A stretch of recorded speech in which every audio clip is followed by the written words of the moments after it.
제목이 순간의 선택이 10년만 좌우합니까? 그죠? 옛날에 우리 그 광고 카피가 있었죠. 순간의 선택이 10년을 좌우합니다. 주식회사 땡땡땡. 그죠? 가전제품 하나 사는데도 선택을 잘해야 된다는 이야기 같습니다. 그래야 10년 동안 문제없이 쓴다는 이야기겠죠.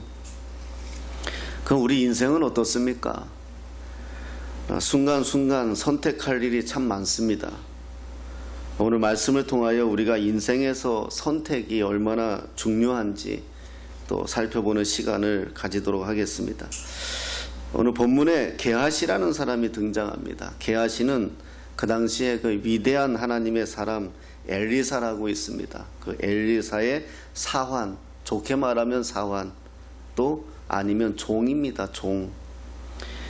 그리고 나아만이 등장하죠. 나아만은 아람의 장군이에요. 아람은 그 당시 이스라엘의 이웃나라로 강대국이었어요. 그래서 그 시절에는 이스라엘이 제일 무서워하는 나라가 아람이었어요. 그 아람의 장군이 나아만인데 문둥병이 걸린 거예요. 지금 말로 하면 한센병이죠. 그런데 그 나아만 장군 수하에 어린 여종이 있었어요. 이스라엘에서 이렇게 데리고 온 그런 여종인데 그 여종이 이제 끌려왔잖아요. 근데 나아만이 그 나병에 걸린 것을 보고 고민하고 이래도 안 되고 저래도 안 되고 하니까 그 여종이 얘기를 한 거예요. 우리나라에 엘리사라는 위대한 하나님의 사람이 있는데 그 사람에게 가면 죽을 병도 살아난다고 한다. 그러니 당신도 장군님도 한번 엘리사를 찾아가 보시면 어떻겠느냐 이렇게 조언을 하죠. 그래서 나아만 장군이 와요. 와가지고 엘리사에게 요청을 하지요. 내 병을 치료해달라. 근데 치료하는 방법이 엘리사가 나아만 장군에게 뭐라 하냐면 요단강에 몸을 7번 담그라 그래요. 들어갔다 나갔다 7번. 그러면 치료가 된다고 합니다. 좀 허무맹랑하잖아요. 그러니까 나아만이 화를 내요. 뭐 위대한 종이라 그래서 찾아왔더니 뭐 그건 나도 할 수 있겠다. 나 맨날 씻는다. 그래서 돌아가려고 하죠. 그럴 때 또 여종이 또 이야기하죠. 그래도 여기까지 왔으니까 한번 순종해 보십시오. 그런데 나아만 장군이 그 말에 순종을 했는데 정말 나병이 나은 거예요. 그리고 이제 나아만 장군은 얼마나 감사해. 적국인데 따져보면 적국인데 와가지고 자기를 고쳐달라 그랬는데 자기가 장군이잖아요. 그러니 얼마나 성경은 자세히 이야기하지 않았겠지만은 이스라엘을 괴롭힌 사람이잖아요.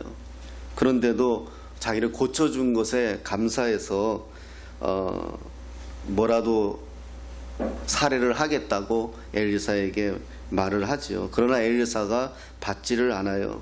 아무런 대가를 받지 않고 그냥 돌려보내요. 자, 이제 이렇게 끝났으면 해피엔딩이에요. 그럼 좋은 살해, 우리 하나님 앞에 가면 치료를 받겠구나, 이렇게 좋게 끝나는데 그게 아니라 이제 문제가 발생합니다. 그게 이제 22절이거든요. 22절에 어떤 문제가 발생하느냐 이렇게 말씀합니다. 그가 이르되 평안하나이다. 우리 주인께서 게하시가 자기 그 주인은 엘리사잖아요. 이 이야기를 듣는 사람은 나아만이고 나아만에게 쫓아온 거예요.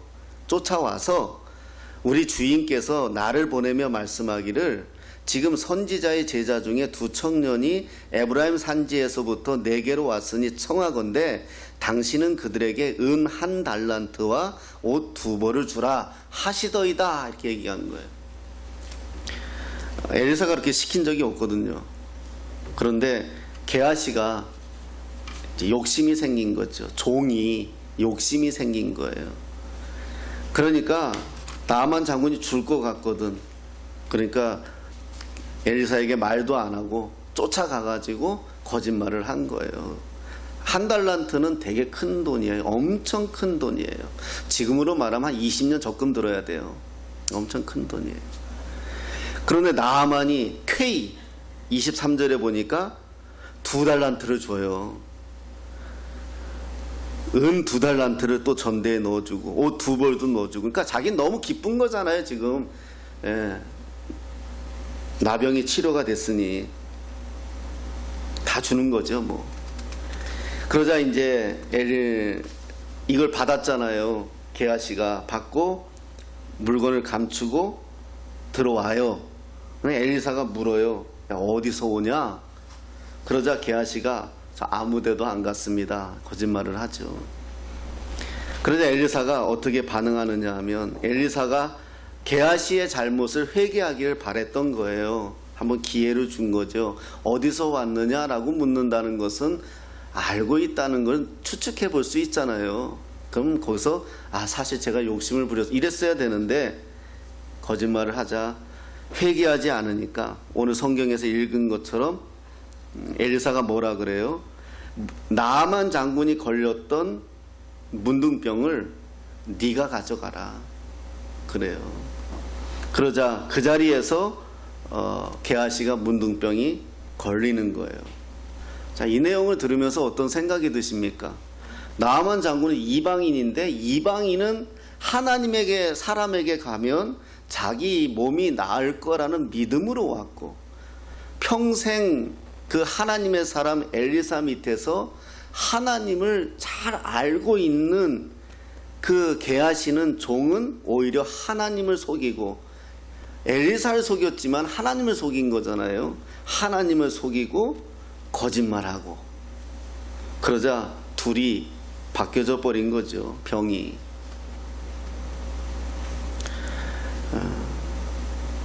이게 우리 인간의 연약함이에요. 성경에서 한순간에 신분이 달라진 사람들 찾아고 하면 많죠. 아담과 하와도요. 하나님의 형상을 입은 자고 늘 하나님과 대화하는 자였지만 사단의 꾀임에 빠져서 잘못을 하자 어떻게 해요? 쫓겨나고 버려지죠. 사단은 아담과 하와에게 어떻게 접근합니까? 보암직도 하고 먹음직도 하고 탐스럽게. 이 세상이 주는 게 그렇잖아요. 게하시도 의 달란트 하나만 있으면 평생 종살이 안 해도 될 것 같거든요. 그렇게 유혹이 오죠. 성경에 그런 인물들 참 많아요. 세상은 편리함으로 다가옵니다. 재미로 다가오죠. 요즘 영화를 봐도 다 조폭영화고 은행 터는 이야기고 사기치는 이야기고 전쟁 이야기고 우리 아이들이 그거 보면서 자라요. 한 번은 TV에서 걸그룹이라는 그 아이돌이라는 아이들이 춤추는 거 보니까 완전히 그 뭐 밤무대 여자들 춤추는 거나 뭐 다름없지 않습니까 사실? 그 친구들이 뭘 알겠어요. 스타 되려고 돈 벌어보려고 그러는 거 아니겠습니까? 이게 세상 가치예요. 우리 아이들 보십시오. 재미있으면 다 용서됩니다. 남자친구도 재미없으면 안 만나요. 세상이 추구하는 건 재미예요. 영원한 것을 추구하지 않아요. 게하시가 지금 영원한 것을 알았다면 그 달란트 하나에 자기 인생을 바꾸지는 않았을 거예요. 그런데 그 달란트 하나에 자기 인생을 바꿔버리죠. 하나님을, 평생을 섬긴 하나님을 외면하죠. 저는 이렇게 생각합니다. 이 시대가 엘리야의 시대에 우리가 살았더라면 나는 문둥병이 들어도 아마 몇십 번은 들었을 거다. 제 안에서 얼마나 더럽고 추하고 악한 것이 많이 있는지요. 아닌 척하지만 우리 중심을 보시는 하나님 앞에 우리가 숨길 게 뭐가 있겠습니까? 게하시처럼 우리가 거짓말 안 했을 것 같습니까? 수없이 했습니다. 부모를 속이고 형제를 속이고 자식을 속이고 아내를 속이고 우리 그렇게 얼마나 많이 살았습니까? 그러면 우리 문둥병이 걸려도 아마 온몸이 문둥병 다 걸렸을 겁니다. 그런 거 생각하면 참 은혜로 산다 이렇게 고백하지 않을 수가 없어요. 뭐 사랑을 말하면서도 마찬가지이지 않겠습니까? 항상 우리는 때문에 너 때문에 네가 나한테 이만큼만 해줬어도. 우리가 부부싸움을 해도 가장 시비하는 게 뭡니까? 너 때문에, 너 만났어. 항상 무엇 때문에 우리는 항상 때문에 인생이죠. 그러나 하나님의 사람의 인생은 그럼에도 불구하고입니다. 내 아내가 조금 부족해도 그럼에도 불구하고, 내 자식이 조금 부족해도 그럼에도 불구하고, 내 남편이 조금 부족해도 그럼에도 불구하고, 때문에와 인생과 그럼에도 불구하고의 인생은 천지 차이예요. 우리가 왜 그럴 수 있습니까? 하나님에게 사랑을 받았거든요. 영원히 죽을 수밖에 없고 온몸이 문둥병과 다름없는 인생을 살아야 되는데, 지금도 하나님의 사랑 가운데 있거든요. 지금도 그 용서 가운데 있거든요. 지금도 나를 봐주시고 있거든요. 그 사랑을 받았기에, 그 십자가의 사랑을 알기 때문에 우리는 그럼에도 불구하고를 할 수 있는 거거든요. 예. 게하시가 그 순간의 선택, 그 잠깐 든 거, 쫓아가서 돈 달라 하면 주겠지, 그 생각을 이겨내지 못하고 그걸 선택한 것이 하나님에게서 외면당하고, 그리고 온몸에 문둥병이 드는 그런 타락으로 가죠. 궁금해졌어요. 게하시가 그럼 이 이후에는 어떻게 되었을까 한번 궁금해져서 찾아봤어요. 문둥병은 천형이라고 말하잖아요. 지금도 문둥병 환자는 따로 살아야 되는데, 이 시대의 문둥병 환자는 가족에게도 벗어나고 성 밖으로 쫓겨나야 되고 사람이 아니에요. 그래서 한번 추정 60분을 해봤어요. 게하시가 어떻게 되었을까. 5장에서 이 사건인데 계속 6장 7장 가도 문둥병 이야기가 나오지 않는데, 갑자기 8장에서 눈길이 멈췄어요. 8장 5절에 등장합니다. 게하시가 8장 5절에 이렇게 말씀합니다. 게하시가 곧 엘리사가 죽은 자를 다시 살린 일을 왕에게 이야기할 때에, 그 다시 살린 아이의 어머니가 자기 집과 전토를 위하여 왕에게 호소하는지라. 게하시가 이르되, 내 주 왕이여, 이는 그 여인이요, 저는 그의 아들이니 곧 엘리사가 다시 살린 자니이다 하니라. 게하시가 등장해요. 근데 더구나 누구 옆에 있어요? 왕 옆에 있어요. 문둥병 환자라면 왕 옆에 있을 수가 없어요. 그럼 뭔가 우여곡절이 있겠다는 거죠. 어떻게 이렇게 신분이 변화됐을까, 바뀌었을까? 그래서 앞으로 찾아가 봤어요. 7장 3절이에요. 자, 그 6장 7장에서는 게하시 이름이 나오지 않아요. 8장에서 갑자기 나오는데 왕 옆에 있어요. 그럼 그 사이에, 그런데 7장 3절에 이런 말씀이 있습니다. 성문 어귀에 나병 환자 4사람이 있더니 그 친구에게 서로 말하되, 우리가 어찌하여 여기 앉아서 죽기를 기다리랴. 그래요. 이게 힌트더라고요.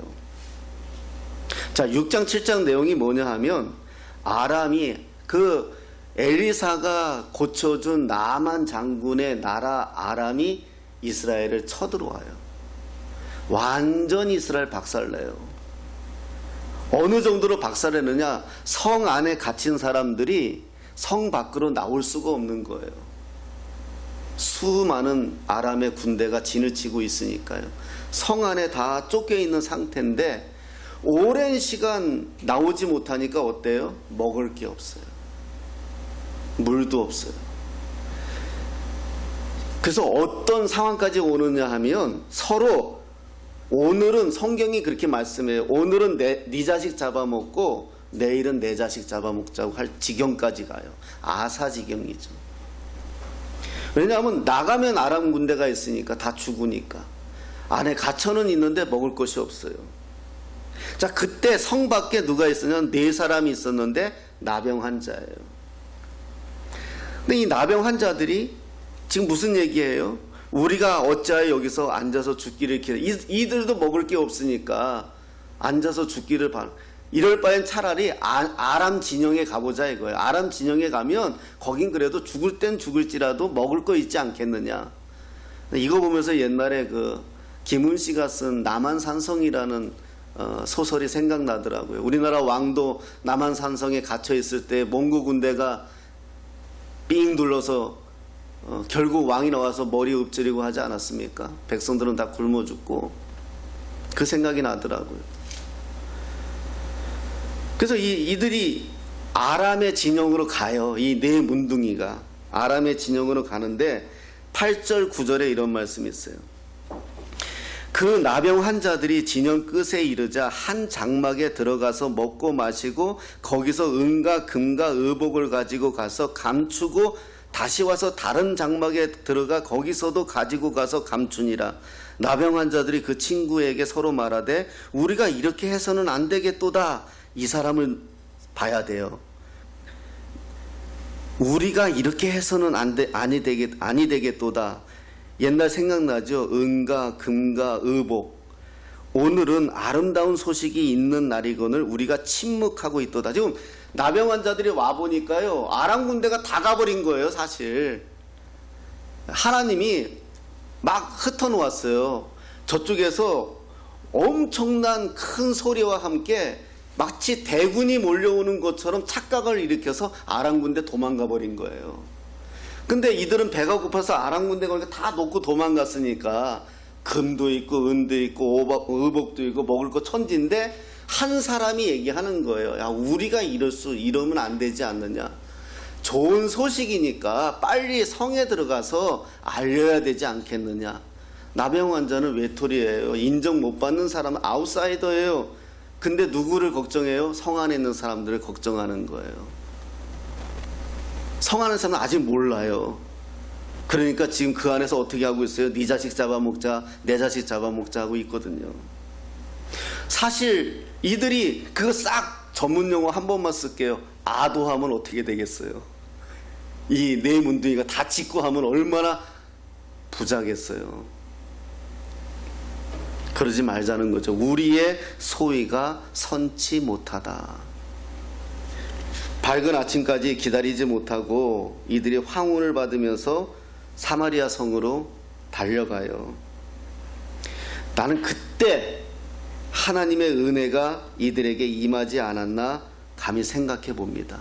그때 성경에서 그 이유는 제가 왜 그러느냐, 7장 9절 이후로 문둥병자란 대한 말이 없어져요. 그래서 나는 그들이 문둥병에서 회복되었다라고 생각을 하는 거예요. 그렇게 복귀가 된, 그래서 그걸 알린 게하시가 왕에게 책사 노릇을 할 수 있는 기회를 허락하지 않았나 하는 것이에요. 이게 얼마나 위대한 반전입니까? 게하시가 문둥병이 낫고 이제 이런 위치에 있는 반전이 어디서 온 거예요? 회개예요. 아까 우리의 소위가 선치 않다고 얘기하잖아요. 우리가 이렇게 해서는 안 되겠다. 자긴 경험했잖아요. 자기 주인을 속이고 하나님을 속이고 문둥병자가 되었잖아요. 지금 문둥병자예요. 그런데 그 금과 은과 의복이 널려 있어요. 다 지 거예요. 그런데도 우리가 이렇게 하는 것은 옳지 않다. 그러면서 성 안에 아직 아람 군대가 도망간 걸 모르고 굶고 있는 저들에게, 그 달려가는 그들에게 하나님은 역사하지 않았을까. 그리고 거기 가서 얼마나 외쳤겠어요. 아람 군대 다 도망갔다고. 문 열고 나가니 먹을 것 천지고. 그리고 왕은 얼마나 기뻤겠어요. 백성은 얼마나 기뻤겠어요. 이 천대받던 문둥병자 4명은 치료도 되고 졸지에 그날의 영웅이 된 거죠. 게하시는 문둥병자가 되었어요. 어떻게 보면 엘리사를 원망할 수도 있고 하나님을 원망하며 살 수도 있었을 것입니다. 그 원망의 삶, 가장 낭떠러지의 삶에서 아람 군대가 남겨놓은 금은 보화들을 몰래 감추어 살면 그는 이제 아마도 이스라엘에서 가장 부자가 될 거예요. 감추어 놓은 돈으로 그는 다른 삶을 살 수도 있을 거예요. 보상받는 삶을 살 수도 있을 거예요.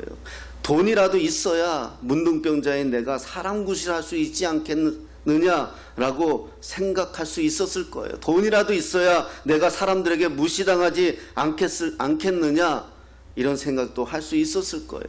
그래서 그는 다른 선택을 할 수도 있었을 거예요. 그러나 그의 마음을 가로막는 게 내 행위가 옳지 않다는 거예요. 하나님 앞에.